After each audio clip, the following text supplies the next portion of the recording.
Hello and good morning, and we've just arrived at Burston. We're in a big field with probably 1,000 other cars, and we're just about to go to the Burston Strike Rally, which is held every year as a tribute to the school children that endured a strike in 1914.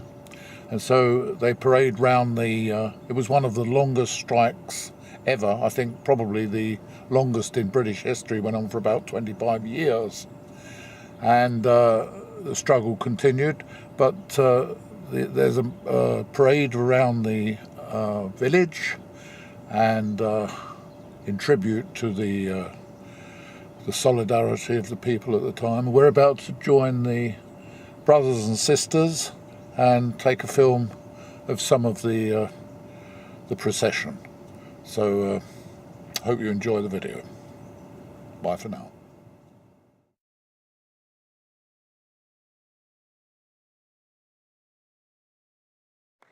Comrades, I'm now going to introduce a very, very good friend of Burston, Megan Dobney, the Regional Secretary of the South East Region of the TUC, who's always made sure that trade unionism, trades councils in the eastern part of the region are not just on the agenda, but are on the top of the agenda.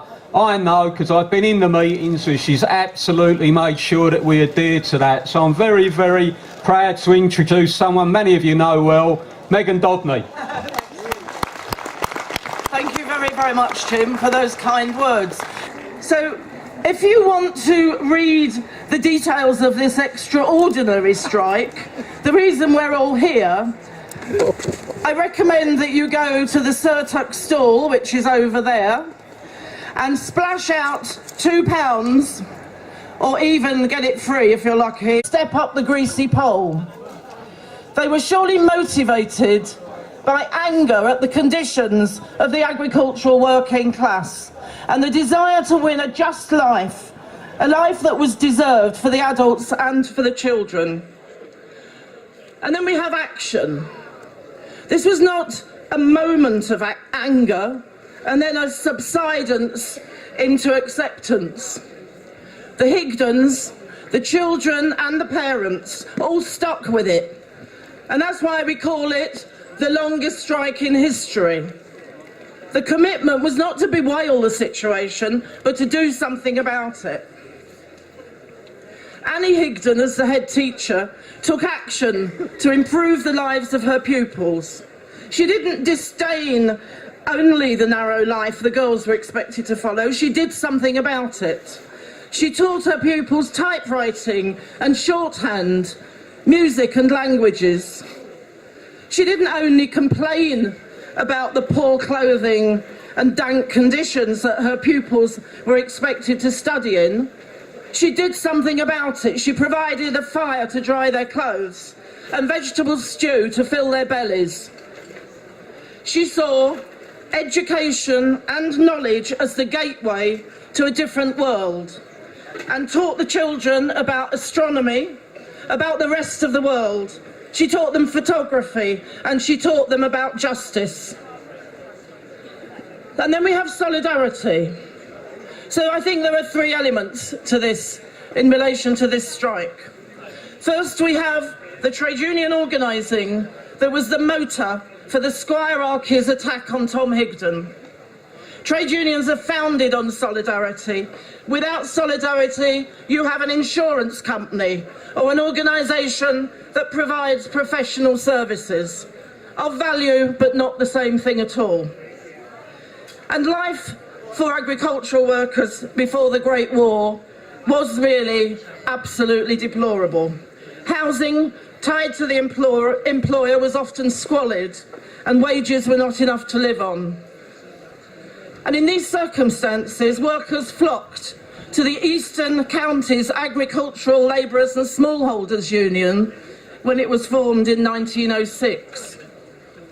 And then secondly, we have the solidarity and love shown by the children towards their teachers when they were sacked in 1914. Let me quote from this little book from 1916 by Casey of the Labour leader. He says, "The school children struck. They refused to attend the council school. When they knew their beloved teachers had been victimised, they refused to go back. They went on strike. This was the finest, spontaneous and most loving act of kindness that kind teachers had showered upon them. It was a fitting tribute and a real answer to all the calumny and slander."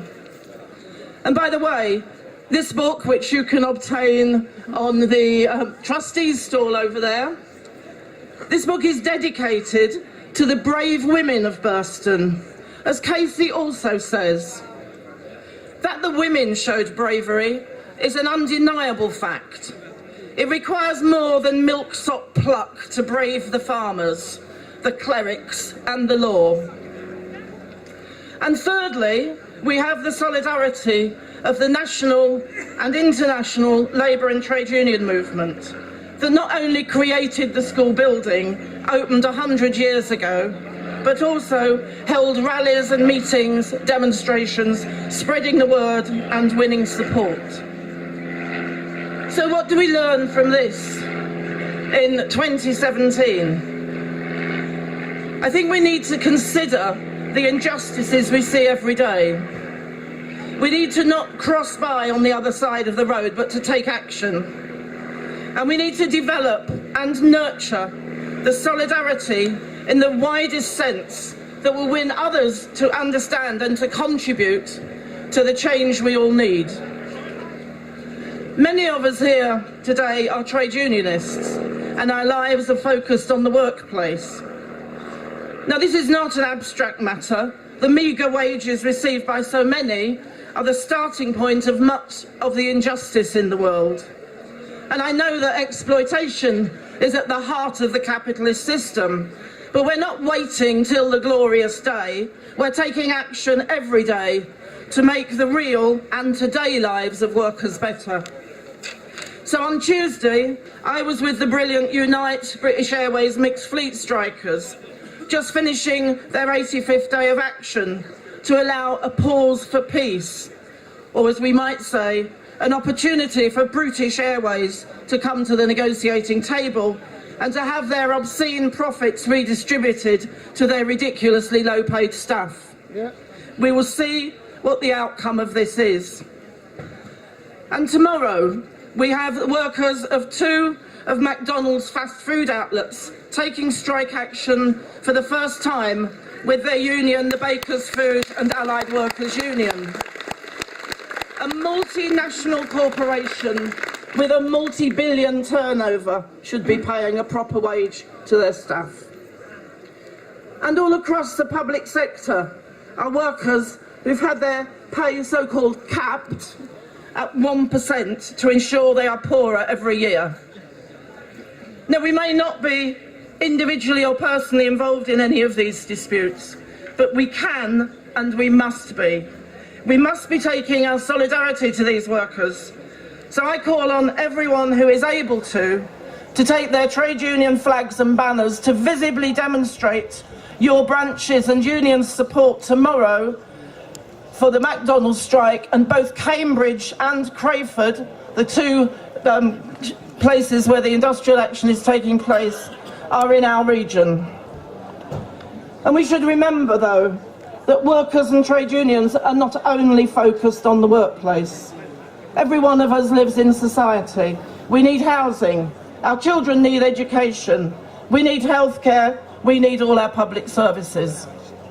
And every one of us can perceive the injustices, take action and demonstrate our solidarity, and we must do this. As the saying goes, life is not a rehearsal. If we don't look after our children now, they will soon be adults who have had their life blighted by this rotten system. And why should people wait in pain, or worse, die, because our wonderful NHS is starved of funds? Let me just take you for a moment back to the year 2010. We've just had the international bankers' crisis and elected a coalition government. George Osborne is Chancellor, and says that by 2015, the national debt will be under control and falling dramatically. Well, that worked well, didn't it? In 2010, the national debt was 55% of GDP, gross domestic product. It's now up to 84% at £1.6 trillion. The point of me saying that is to remind you it's a scam. Austerity is a scam, pay caps are a scam, and we need to fight them. It's an excuse to cut public services, including the wages of public sector workers. And that then, of course, knocks on into the private sector, and the profiteers move in. So we take our lessons forward. We recognise where justice lies. We will take action, and we will build solidarity. We know that a better world is possible. This is a world where the interests of the working class are paramount, not second to those of the transnational corporations and their agents. As Casey says in closing his booklet, the fight, after all, is a real fight, for bread and for roses too. So we'll fight for justice for all, action by all, solidarity with all. Solidarity.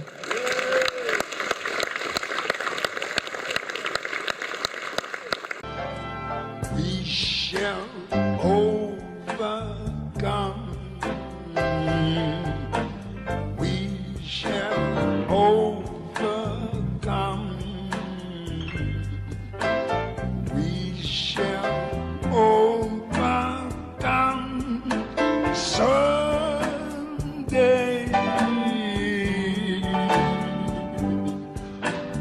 Oh, deep in my heart,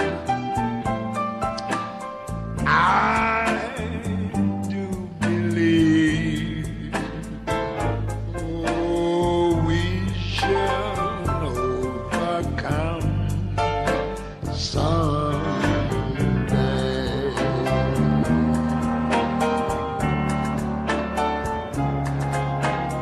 We are not afraid.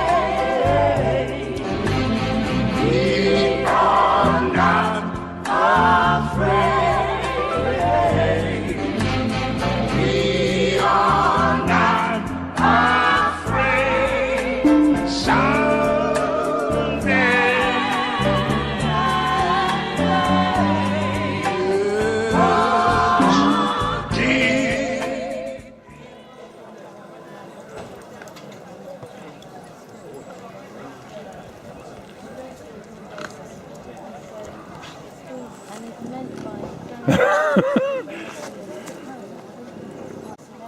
They know dogs, don't they? No, you're beautiful.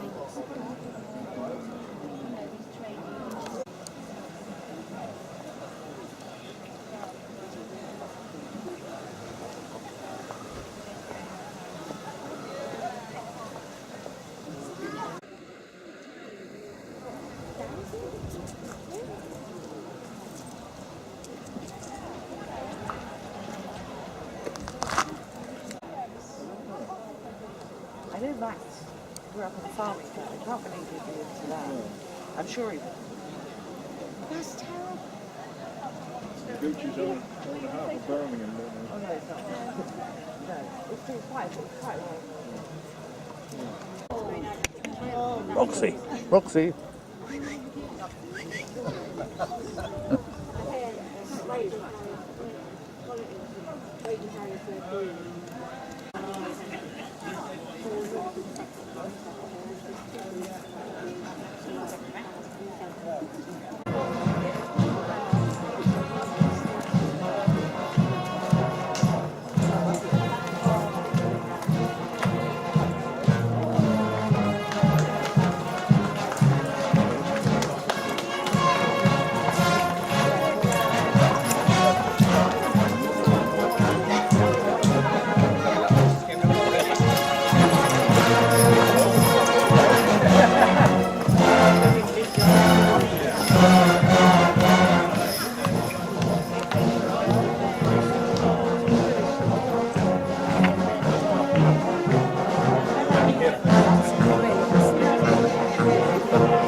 We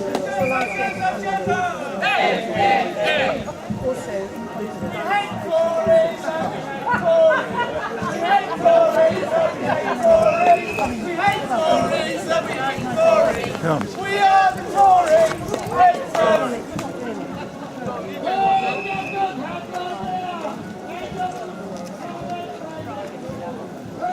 Oh, yeah, I'm all right.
Yes, and it's lovely too.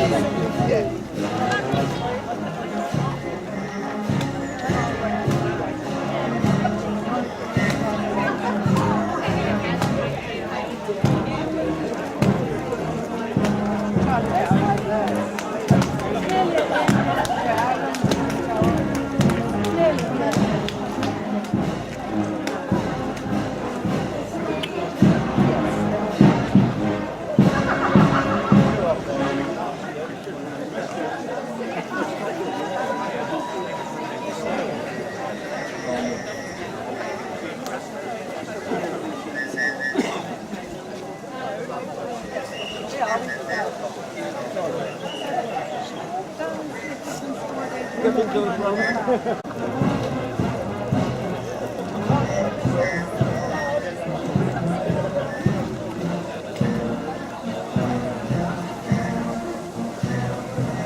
Yeah.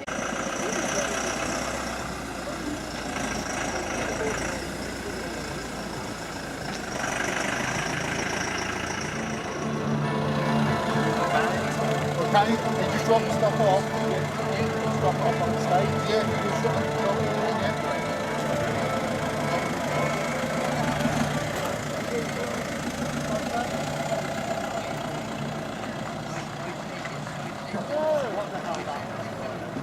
When all England shall rise, all frontliners framed us, they never will tame us.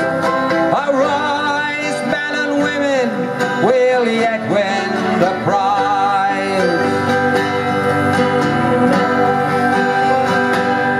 They can bring down our wages, starve all our children, in chains they can bind us and steal all our lives.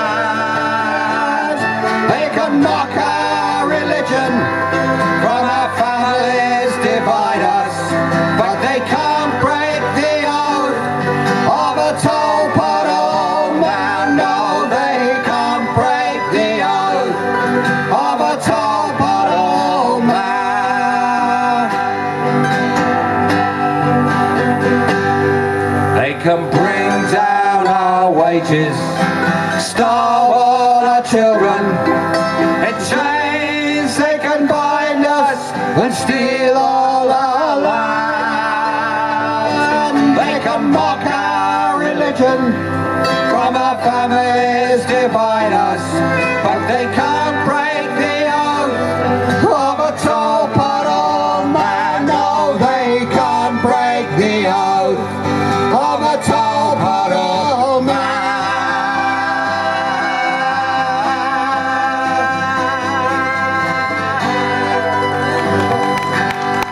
Sing for you. You are our favourite audience, you know that. Right, this is a song by Loudon Wainwright III. It's a bit light-hearted, this one. This one, I'll say our last one for this set. And this is called The Doctor. Are you listening, Mr. Hunt? Yes. I went to the doctor and the doctor said, son, you look older than me. I'm 71. You're falling apart. You're not living right. I went to the doctor and the doctor said, Ken, you're gonna die. But I can't say when. Living's a battle and you're losing the fight. I went to the doctor and the doctor said, boy, your body is a temple. It's not a toy. Fill up this here paper cup and give it to the nurse. Don't spill it now. I went to the doctor and the doctor said, friend, this should be the middle, but it could be the end. You better get better, or else you're gonna get worse.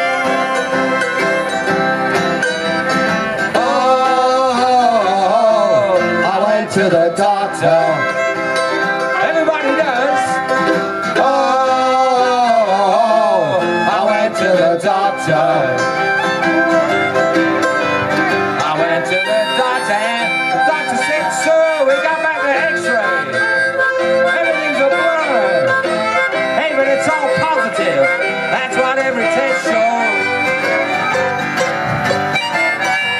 I went to the doctor and the doctor said, something that you ate or drank, or something that you did. Hey, it's all in your head, but it's spreading on down your toes. So spread it around.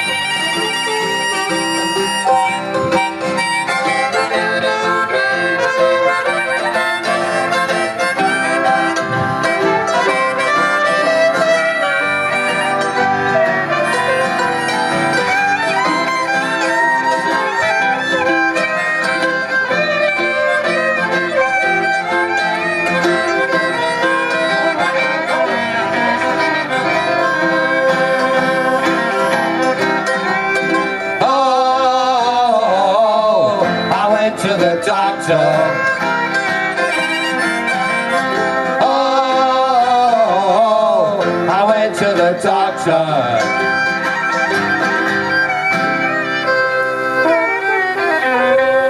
2, 3, 4. Oh, I went to the doctor. Hey, just checking up on you. Oh.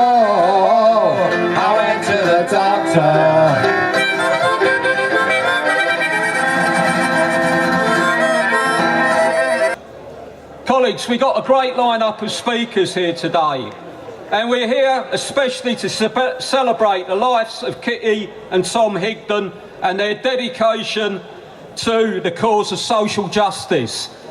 But we're also here, colleagues, to ensure that we continue to struggle against this Tory government and their austerity politics, that we continue to struggle for the election of a socialist Labour government under Jeremy Corbyn. And I'm very, very proud to have 2 extra speakers added to today's agenda. One of our colleagues from Unite, who's been fighting British Airways in their mixed fleet dispute at Heathrow, and also a comrade who tomorrow will be making history. He will be participating and leading in the first strike in the UK against McDonald's in Cambridge and in London.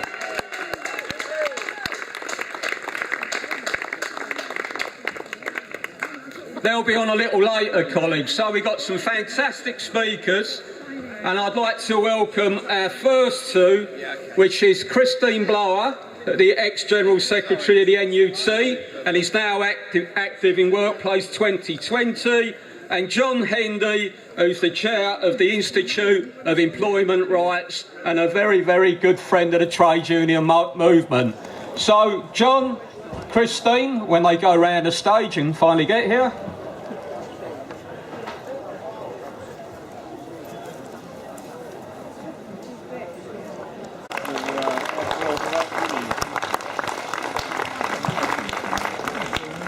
Comrades, hello, thank you very much. I'm very pleased to be here at Burston. I'm also particularly pleased to be on the stage with John. It's not always you can say that about a lawyer, but when it's John Hendy, you certainly can. So I'm going to say a few words. First of all, let me just say, yeah, brilliant. Big shout out to the McDonald's strikers for tomorrow. I hope very many of us will be there supporting them and making sure that they win, because this is a courageous strike and it's really important for the whole movement. And let me also say, I'm not here speaking on behalf of the NUT, because the NUT has now become the NEU, so just a shout out to my new union too. Now, I'm really here though to talk about Workplace 2020, and I wouldn't be at all surprised to find that loads of you, if you didn't Google it before you came today, didn't really know what Workplace 2020 was. Well, let me tell you. It was a campaign that John McDonnell and Jeremy put together, knowing how important workers' rights in the workplace would be, and it was called Workplace 2020 because we thought that was when the next election was going to be, didn't we?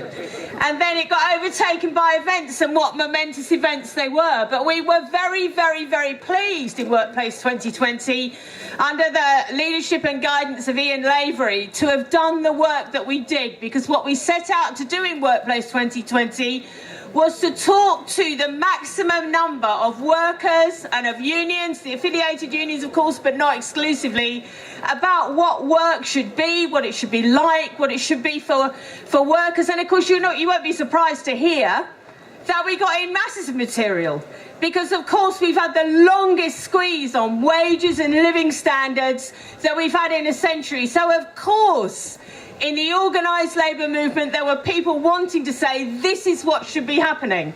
So we were just about to write our first formal report, and then Theresa May took us to the country and we had the general election. But I'm delighted to say that some of the work that we've done, a lot of the work that we've done, got into the manifesto on workers' rights, got into that fabulous manifesto, as Emily Thornberry described it, the star of the show. So I'm just going to talk about one or two of the things that were in the manifesto, just in case any of you didn't actually read it. But let me just say, first of all, huge congratulations to Unison because of course one of the things that was in the manifesto was to get rid of those hideous and appalling fines on workers. In other words, the fact that you had to pay for access to justice. And it's absolutely brilliant that Unison took that case, won that case, has had money refunded to all those people who made those payments. And so one part of the Labour manifesto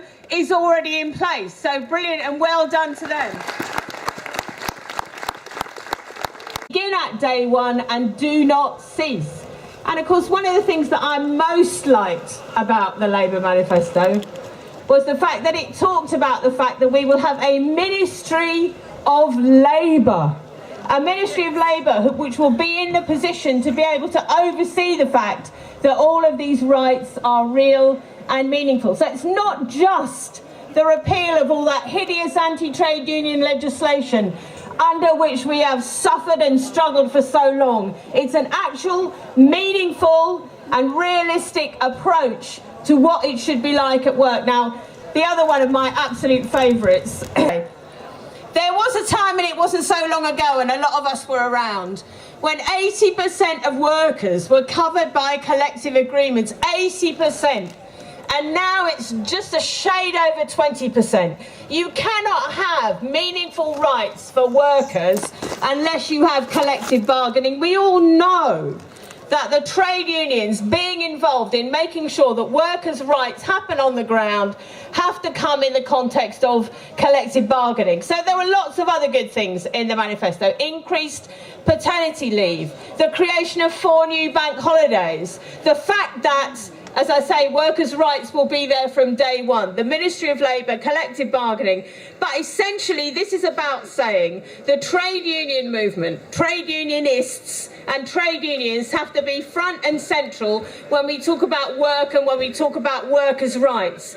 And when we look at the things that the free market has done, then we know that the Tory party is never going to be the friend of workers. It doesn't matter how many speeches they make pretending to smile about helping people. The fact is they never will. And if we look, for example, at housing, we look at the scandal that is Grenfell Tower, we know that that council in Kensington and Chelsea is culpable, putting up flammable material on the outside of a building in which people live. How can that be reasonable? Now, one of the things that Jeremy's talked about, apart from workers' rights, is housing. But of course, housing has to be affordable. And in order for housing to be affordable, people have to earn a decent wage.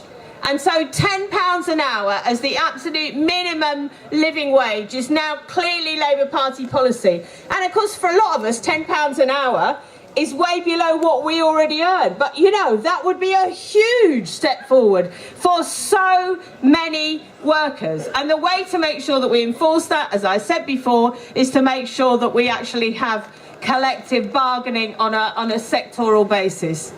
Let me just close on this by saying, you know, under our watch, people of my age, the trade union movement has lost ground big time. We know there are far fewer workers organised in trade unions than there were at the high point.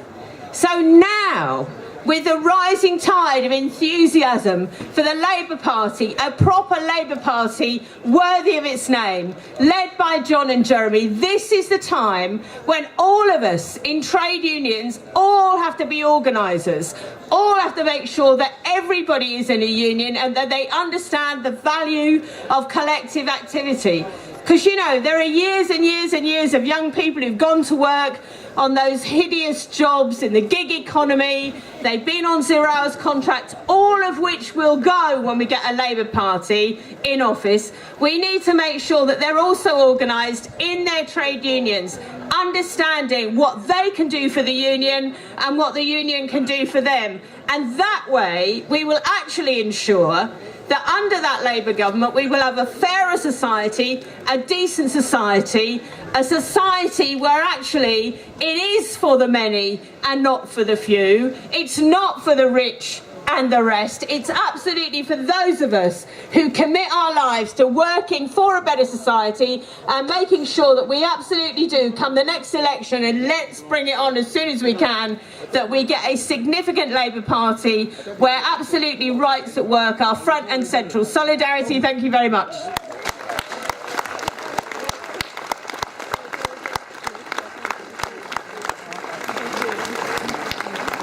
Thank you very much, Christine. It's a great privilege to address the Burston Rally this year.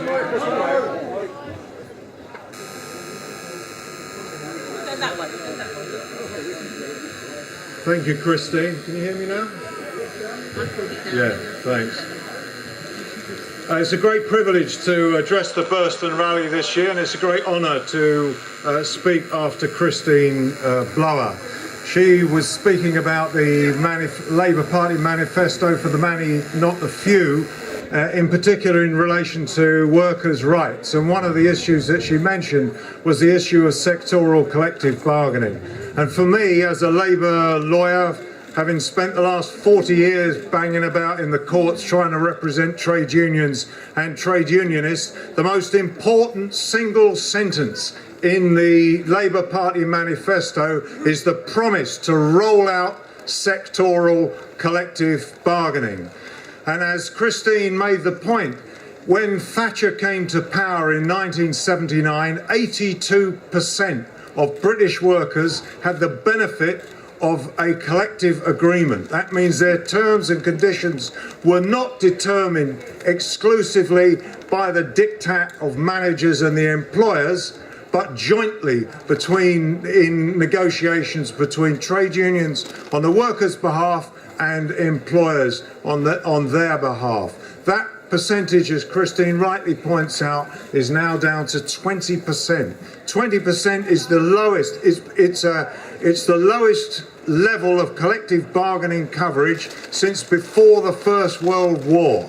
Since the time of the Burston strike began, we've not had lower collective bargaining coverage than this. And when you consider that in Europe there are countries with collective bargaining coverage that cover 98% of workers, or the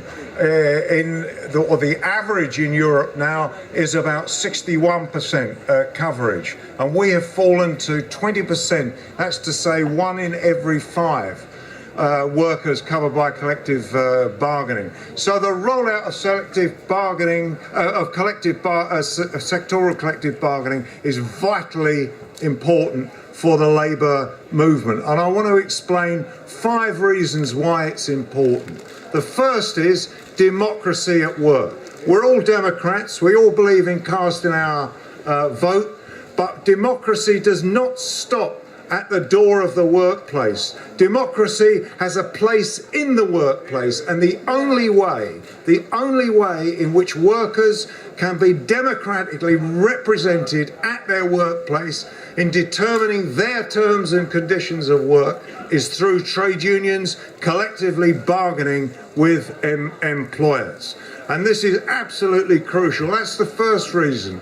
The second reason is for social justice, for the end of inequality at work.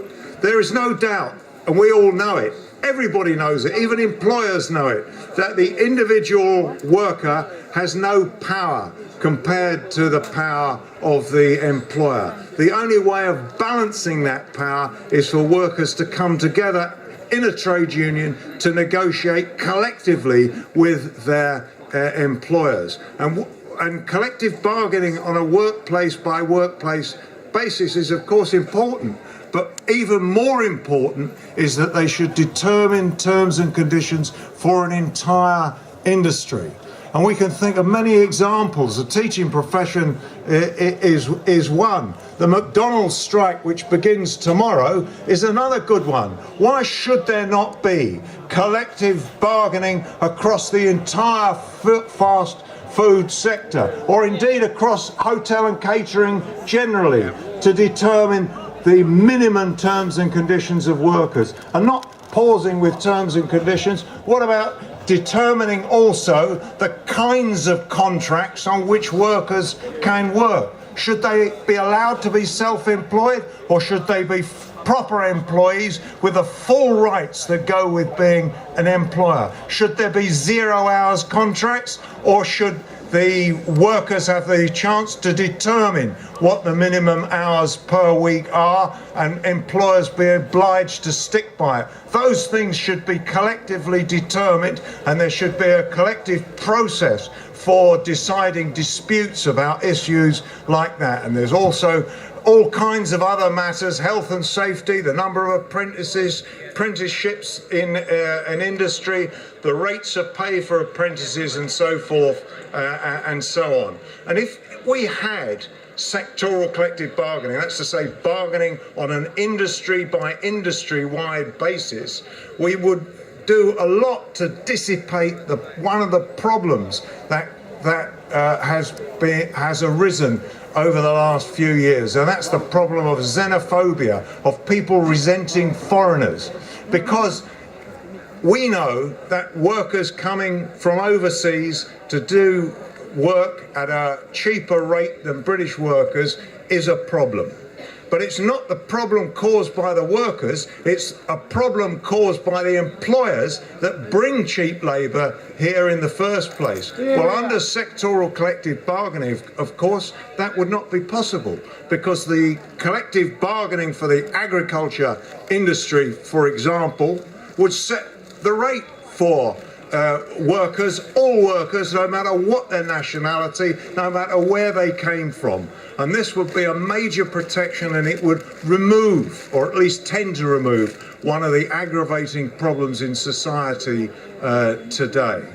But there are two other reasons, which I'll be very brief about, why sectoral collective bargaining is very important. One is the economic function of collective bargaining. There is no doubt, and the TUC has now been saying it for many years, that Britain needs a pay rise. Workers need to be paid more money. And that's important economically, not just for the good of the workers, of course, that goes without saying, but it's also good for the economy, because the more that workers are paid, the more that they spend. They're not like bankers who salt it away in the Cayman Islands. Workers actually spend their wages, and that creates demand in the economy, which stimulates the economy, which creates more jobs, which increases the tax take of government, which reduces the amount of benefits paid to workers on low wages, and so on. So that economics is a third key reason for the reintroduction of sectoral collective bargaining. And the fourth I shall be very short about, because that is a reason of particular significance to lawyers. And it is that international treaties signed and ratified by the United Kingdom require states to promote collective bargaining, and that is what the government led by John and Jeremy will do when they come to power. And I just want to say this finally, that if we can reintroduce sectoral collective bargaining, and how we do it is a project that the Institute of Employment Rights, of which I'm the chair, is working on at the moment. If we can reintroduce sectoral collective bargaining, we won't be so dependent on workers litigating for their rights or seeking the help of lawyers. I'm putting lawyers out of a job by promoting this policy, I understand that. But it's much more important that workers should obtain their rights through collective negotiation than being left to the devices of bringing a claim in an employment tribunal. And we've seen what the Tories can do about that, not only by reducing the rights that you can enforce in an employment tribunal, but also by increasing the fees so it's impossible to do it. And by the way, that decision that Unison obtained in the Supreme Court was amazing to me. I mean, you can't rely on judges. You cannot rely on judges to support workers, and we all know that from the history of the last 200 years. So we need new legislation protecting workers' rights and reintroducing sectoral collective bargaining. And I just want to tell you that the Institute of Employment Rights produced a parallel publication, or it's meant to go with Workplace 2020, experts, written by labour law experts, setting out the sort of rights that workers need and setting out all the arguments that I've raised about sectoral collective bargaining. There's a free pamphlet, a free pamphlet summarising it, and you can get a copy of this book for a £5. The two disputes, the mixed fleet dispute and the new dispute that's going to happen tomorrow in Cambridge in London at McDonald's. And it's really, really good that young people now are stepping up to the plate and they're fighting against the gig economy and they're fighting against bad employers, just like our forefathers did. And I'm very proud now to introduce one of the strikers from McDonald's, Tyrone, who will be in London tomorrow demonstrating and fighting against this obnoxious multinational corporation. Tyrone.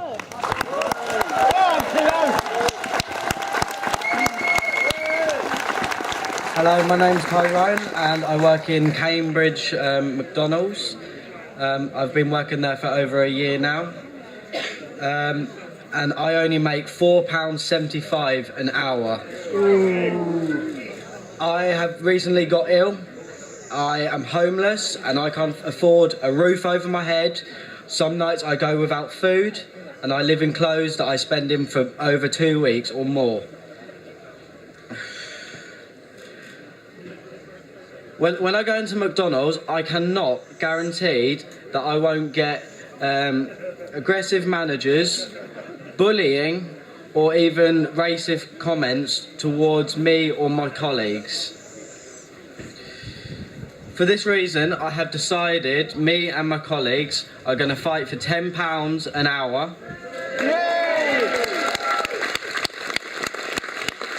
As a union recognition. Collectively, we've faced discrimination on basis of sex, age, disabilities, and our membership in the union. And I think we should put a stop to this right now.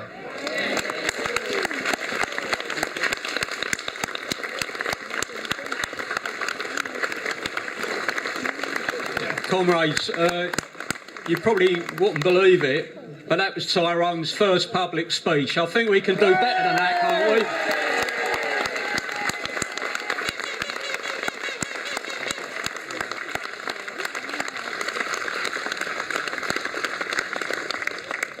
And when we talk about money-grabbing multinational corporations who won't pay the rate for the job, there's been another dispute in my own union, Unite, that's been going on for quite a long time now.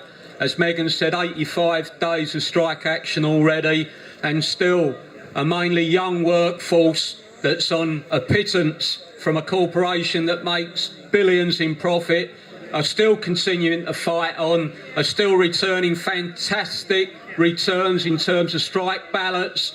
They're out again. They will not be browbeaten. I'd like to introduce one of their reps now, and it's Simeon.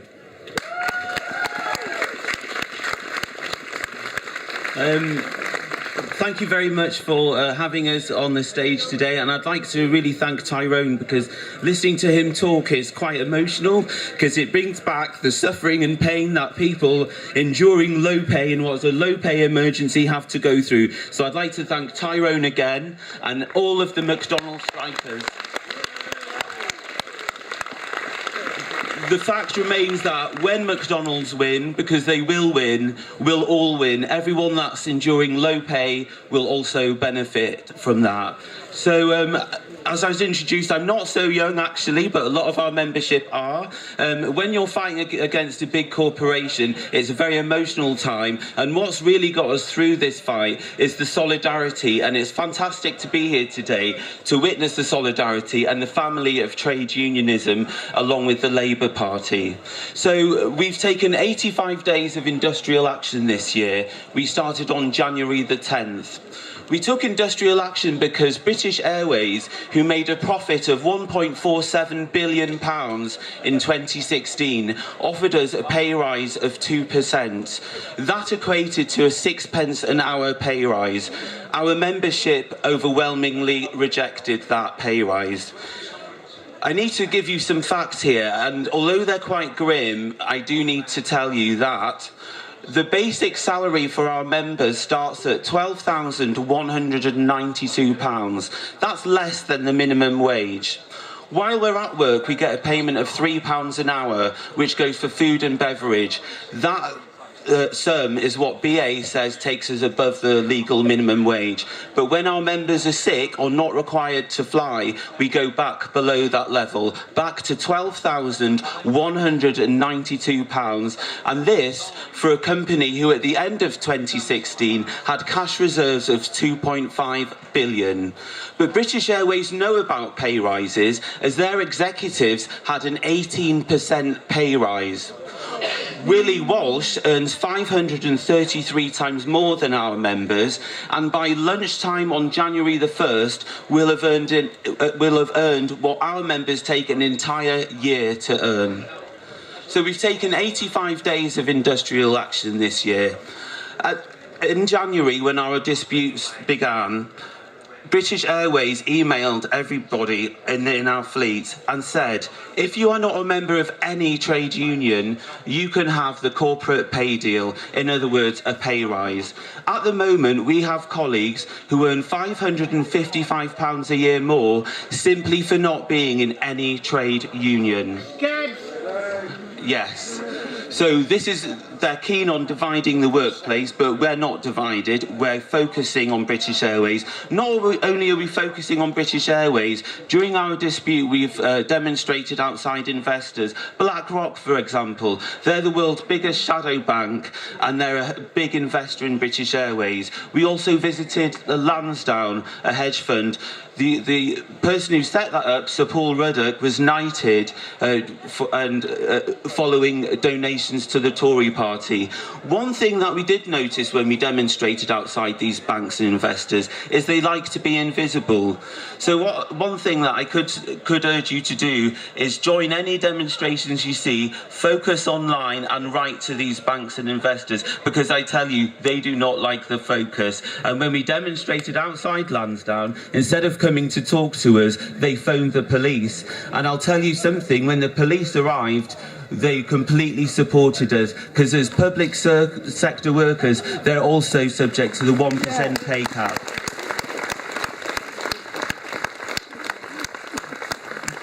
When we started industrial action, British Airways have been heavy-handed throughout.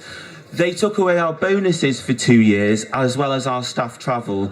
On our poverty pay salary, a lot of our members cannot live in London, so they travel from afar. So this was just a pure punishment tactic to take away our pay bonuses for 2 years, while non-strikers received the same. On that note, at the end of August, non-strikers were all paid £250, and British Airways emailed the company and said, we can pay non-strikers £250 from the bonuses we've saved from the strikers.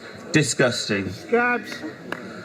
It gets worse, I'm afraid, but I will finish on a positive note, as this is a wonderful day. But I do have to tell you that throughout summer, British Airways have used Qatar Airways.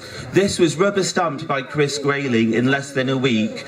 Now, Chris Grayling dithered for 14 months in apportioning blame to Southern Rail, yet swept through Qatar Airways to import cabin crew to operate out of Heathrow during our strike. If you want to see a Tory Brexit, it's been in operation at Heathrow throughout the summer. Qatar Airways employees have to live on a compound. They must be at that compound between 4 and 7 a.m. If you're a woman, you can only be met by a man if they're your brother, son or father. Absolute sexist airline, completely abhorrent, imported by British Airways and the Tory government to undermine our strike.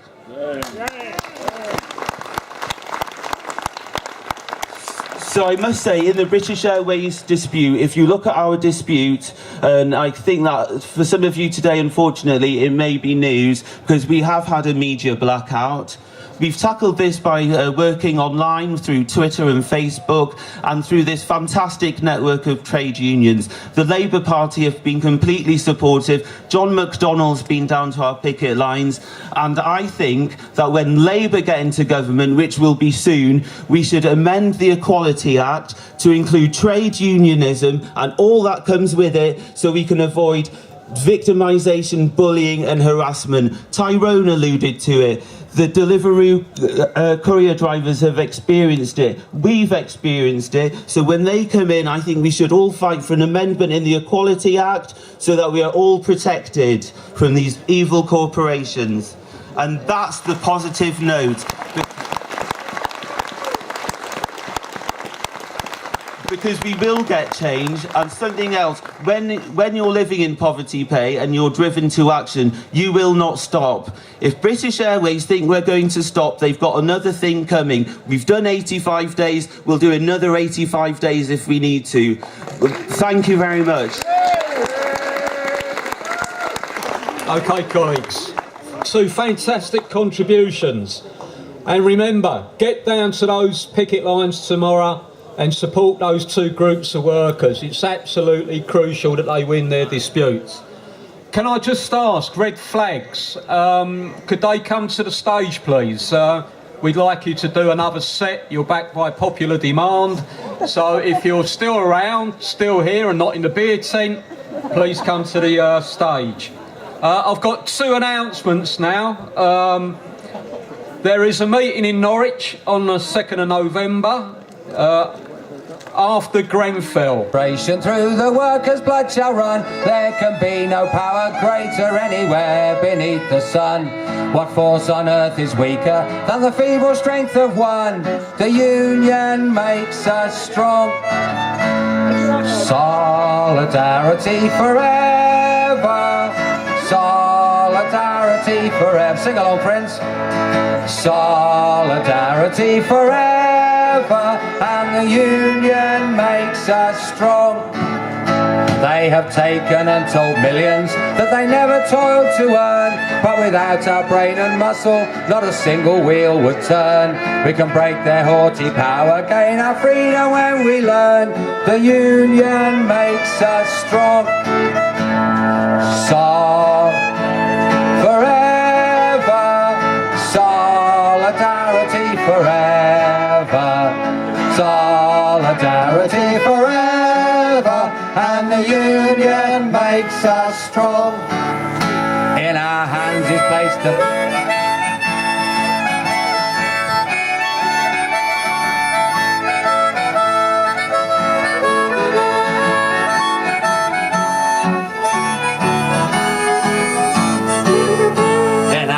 is placed a power greater than their hoarded gold, greater than the might of armies magnified 1,000-fold. We can bring to birth a new world from the ashes of the old, when the union makes us strong.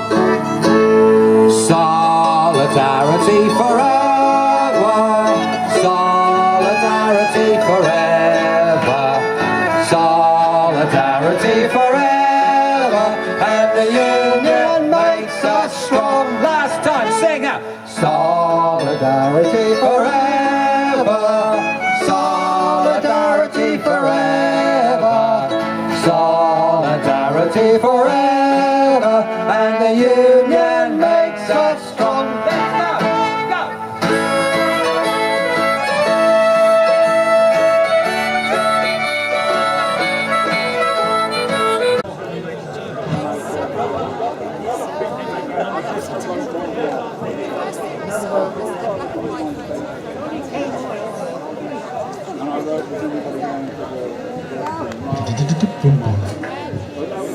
Let's go, Come shining from the west down to the east.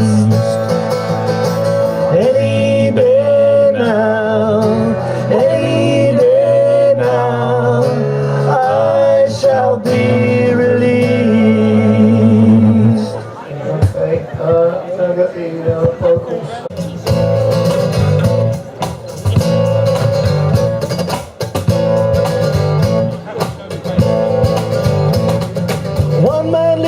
mansion, the other in a bedsit slum. One has space and rooms to waste, the other man has none. One owns acres of pasture, the other rents a windowsill. One lies his head on a king-size bed, the other sits cramped at a chill. Oh, is it just, and is it fair? The ones have the least pay the lion's share, while the fat cat claws for more. Spread the load out, spread the load out. While up in the palace of power, they pay themselves so well. Down on the street to make ends meet, you gotta find something to sell. To make the poor work harder, pay as little as you can. To keep the wages high if they're gonna try to motivate the wealthy man. Oh, is it just, and is it fair? The ones have the least pay the lion's share, while the fat cat claws for more. Spread the load out, spread the load out. Says a company chief in a Rolls Royce, I deserve every pound of my pay. But there's an old man with freezing hands who won't need his room today. Some call it the politics of envy, it's the politics of need. One struggles to survive so the other can thrive, who envies that kind of greed. Oh, is it just, and is it fair? The ones have the least pay the lion's share, while the fat cat claws for more. Spread the load out, spread the load out.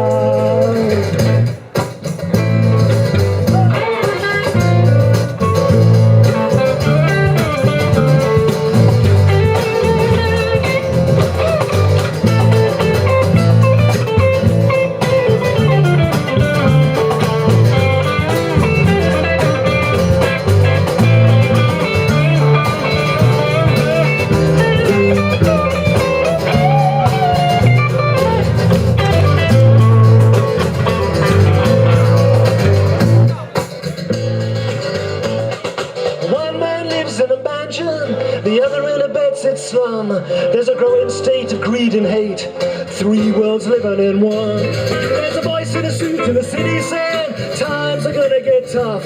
While down in the queue a voice breaks through, that's it, I've had enough. Oh, is it just, and is it fair? The ones at the least pay the lion's share, while the fat guy claws for more. Spread the load out. Oh, is it just, and is it fair? The ones at the least pay the lion's share, while the fat guy claws for more. Spread the load out, spread the load out, spread the load out, spread the load out.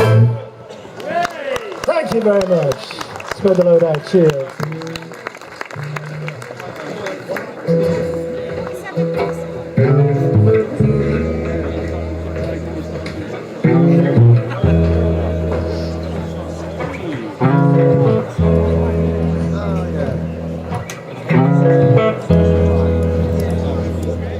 Drawing black blood from the heart of the earth, worth more than life itself and more than the future. When will we start to build an ark made of wind, sun and water?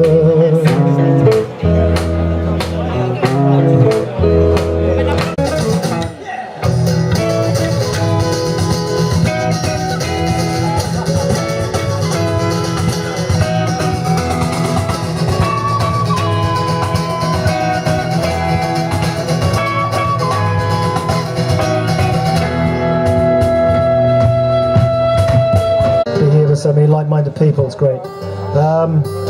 This is a song about one of the greatest lies perpetuated, that all you have to do for monetary success in this life, all you have to do for that kind of wealth success is to work hard. You know, so I'm guessing, are there any millionaires here at the moment? Except for Stephen. Oh, there's one at the back, and Stephen. Well, obviously... they came together. Right? Did you say milliners?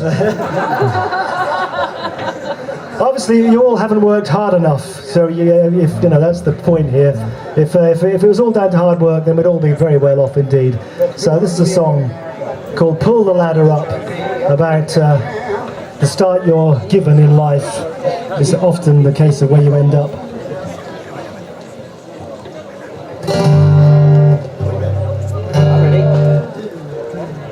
Pull the ladder up, pull the ladder up.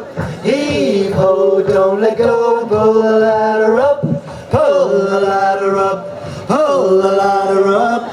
Heave ho, don't let go and pull the ladder up. Pull the ladder up, pull the ladder up. Heave ho, don't let go and pull the ladder up. Pull the ladder up, pull the ladder up. Heave ho, don't let go and pull the ladder up. The people with the power are the ones the systems work for. They are the dogs that hate the dogs and rats that won the race. And they're not inclined to be so kind to open doors. They're in no hurry to let someone else take their place. They will tell you they have worked for every pound they make. Believe in bloated egos, luck would never play a part. Or when they say that you can do the same, they are afraid you will see the liars. You stay in the hole, they cry, pull the ladder up, pull the ladder up. Heave ho, don't let go and pull the ladder up, pull the ladder up, pull the ladder up. Heave ho, don't let go and pull the ladder up.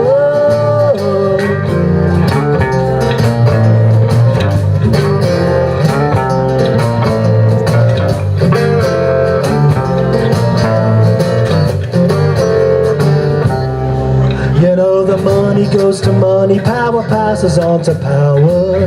By sleight of hand, shakes each to make and take a little more. Dangles down a dream and knows the hungry will devour. Commodities are like the beads that we bought in for. They will say you must protect yourself to keep your share. Places all in chains and call it law and order. And we should be scared of the poor ones over there, dying on the ocean, dying on the borders. Pull the ladder up, pull the ladder up. Heave ho, don't let go, pull the ladder up, pull the ladder up, pull the ladder up. Heave ho, don't let go, pull the ladder up.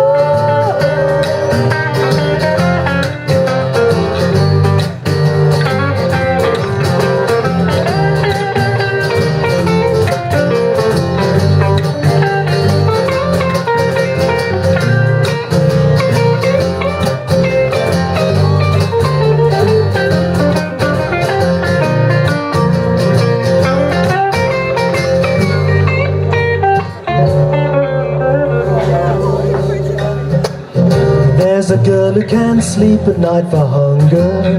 There's a sleeping boy whose dreams his wealth will not deny.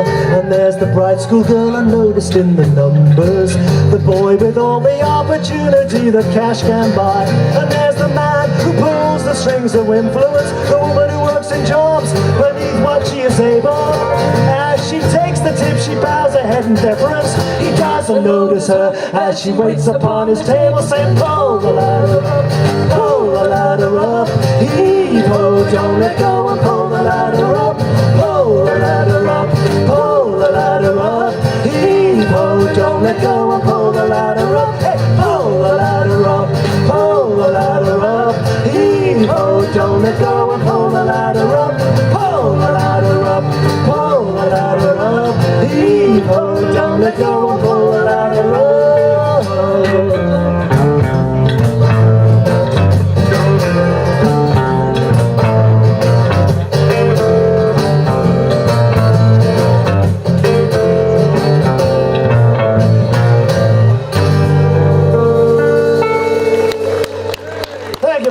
Pull the ladder up, cheers.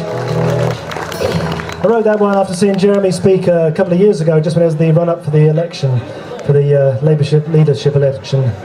Went straight home and wrote that one, all felt all fired up and inspired, you know. Hasn't gone away either yet. So. Mark to hold my heart. Sometimes I stand, sometimes I'm broken. I miss the land of which I was part. And to you for solid ground.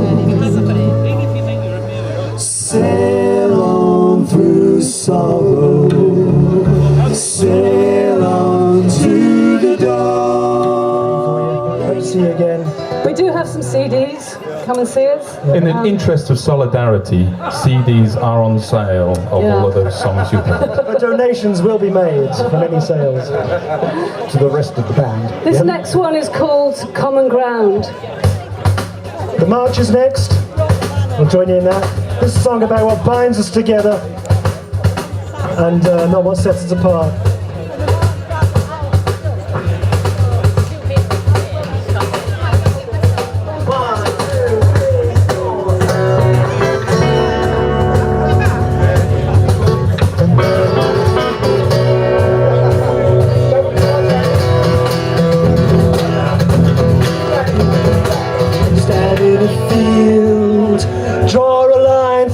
Dirty earth. Now say one say it's a foreign place, and the other is the land of your birth. And the same soil enriches the blood in your veins.